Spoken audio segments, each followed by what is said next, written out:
think about how we sing to God. Broadly speaking, there's two different kinds of song that we sing to God.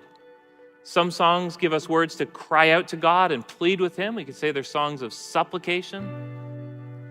Other songs give us words to cry out to God in joy or thanksgiving. They're words of proclamation. We proclaim who God is, what God has done.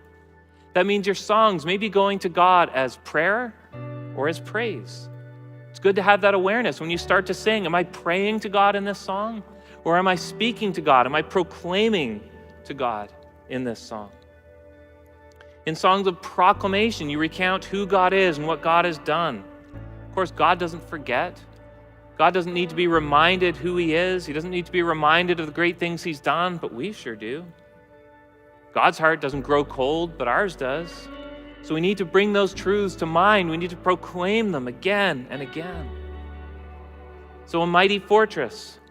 Luther says, a mighty fortress is our God, a bulwark never failing. Our helper He, amid the flood of mortal ills prevailing. He's simply proclaiming who God is. He's proclaiming truth about God. There's difficult times in life. We'll suffer, we'll face persecution, but God is our refuge. God is our fortress. God never fails. And that whole hymn, Luther doesn't ask for anything. He just continues to pour out this proclamation. Here is God. Here's what He's done. Then there's songs of supplication. We're asking God something. Take my life and let it be consecrated, Lord, to Thee. Take my moments and my days, let them flow in ceaseless praise. We're asking God to take our lives, to grant us our heart's desire, which is that in every moment our lives will be dedicated to Him. As we sing to God then, we proclaim who He is, what He's done, what He requires of us. And we also pray to Him in our song, for Him to give us those things that He delights to give those who ask. There's a call here for substance in our songs, because the richer the song, the richer then the expression of our praise. We have a rich gospel, so we need rich songs. We can't waste our time with silly songs. We've got thousands, tens of thousands of songs at our disposal.